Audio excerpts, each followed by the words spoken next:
আমরা অনেক কথা শুনতে পাই। কেউ কেউ বলেন, হুমকি দেন যে আগামী দিনে নির্বাচন হতে দেবেন না। মনে হচ্ছে সেই স্বৈরাচারের যে আচরণ ছিল, স্বৈরাচারের যে কথা ছিল, সেই ধরনের কথার পদধ্বনি আমরা শুনতে পাই।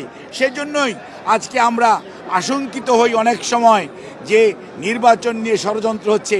কেউ কেউ বলার চেষ্টা করেন, প্রধান উপদেষ্টা মহোদয় তো প্রধান নির্বাচন কমিশনার নির্বাচন কমিশনকে বলে দিয়েছেন ফেব্রুয়ারির মধ্যভাগের মধ্যে নির্বাচন সম্পন্ন করতে।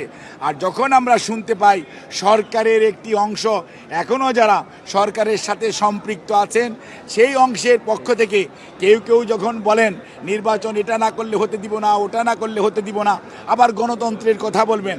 এই দেশের মানুষ গণতন্ত্রগামী মানুষ। এই দেশের মানুষ জানতে চায় তার প্রতিনিধি কে, তাদেরকে সরাসরি দেখতে চায়। এই দেশের মানুষ পিআর সিস্টেম কি সেটি কোনোদিন প্র্যাকটিস করেও নাই, সেটি জানেও না। পৃথিবীর অনেক দেশে পিআর আছে, নন পিআর আছে, বাট সবচেয়ে বড় গণতান্ত্রিক দেশ হচ্ছে আপনার ভারত। তারপরে বলেন ইউকে, তারপরে বলেন ইউএসএ। ওখানে কোথায় পিআর পদ্ধতি অনুসৃত হচ্ছে? কোথাও না। কাজেই মনে রাখতে হবে, জনগণ তার প্রতিনিধিকে সরাসরি দেখতে চায়, নির্বাচিত করতে চায়, দায়বদ্ধ করতে চায় এবং তাকে জবাবদিহিতার আওতায় আনতে চায়। কাজেই কোনো অবস্থাতেই যারা পেছনের দরজা দিয়ে ক্ষমতার স্বাদ গ্রহণ করার জন্য চিন্তা ভাবনা করছেন, তারাই হয়তো পিআর পদ্ধতির কথা বলে থাকেন। কিন্তু আমরা অত্যন্ত স্পষ্ট ভাষায় বলতে চাই, জনগণের মনের ভাষা বোঝার চেষ্টা করুন। এই জনগণ বিগত প্রায় 8 সন থেকে 24 সন পর্যন্ত তাদের সরাসরি তাদের যে মালিকানা সেটা ফেরত পায় নাই। বিভিন্ন ধরনের নির্বাচন হয়েছে, আমি সেদিকে যেতে চাই না। কিন্তু আজকে মানুষের জন্য আকাঙ্ক্ষা হচ্ছে আমার ভোট আমি দেব, যাকে খুশি তাকে দিব, নির্বিঘ্নে দিব, নিঃশঙ্ক চিত্তে দিব। কাজেই যারা আজকে ধমক দেন নির্বাচন হতে দেবেন না, তারা কি ভেবে দেখেছেন জনগণ কি এটা চায়? জনসমর্থন কি এটাতে আছে? আপনারা মব কালচার সৃষ্টি করছেন, দেশের আইন শৃঙ্খলা পরিস্থিতি কোন দিকে নিয়ে যাচ্ছেন? দেশের শিক্ষা ব্যবস্থায় গত 1 বছর যাবৎ কী ধরনের পড়াশোনা হচ্ছে সেটিকে আপনারা লক্ষ্য করেছেন? আপনারা সব সময় বলেন যে নতুন প্রজন্ম, আমরা কি পুরনো প্রজন্ম আর আপনারাই কি নতুন প্রজন্ম?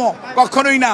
মনে রাখবেন, ঢাকা বিশ্ববিদ্যালয় যখন জুলাই 24-এ বন্ধ হয়ে গিয়েছিল, তখন অনেকেই আন্দোলন ক্ষান্ত দিয়ে বাড়িতে চলে গিয়েছিলেন।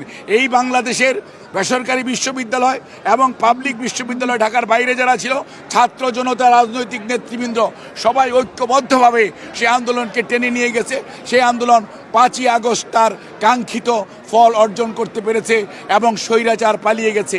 কাজেই এটি ঐক্যবদ্ধ জনতার আন্দোলন, ঐক্যবদ্ধ ছাত্র জনতার আন্দোলন, কোনো একক গোষ্ঠীর এই আন্দোলন নয়।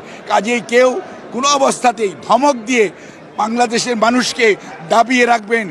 ইতিহাস শিক্ষা দেয়, যারা 73-এও ছিলেন তারাও যেমন দাবিয়ে রাখতে পারেন নাই, আর বিগত স্বৈরাচার অনেক ধমক, অনেক প্রশাসন, অনেক আইন শৃঙ্খলা রক্ষাকারী বাহিনী, অনেক গুম, অনেক শহীদ, অনেক পঙ্গুত্ব বরণ করিয়েছেন।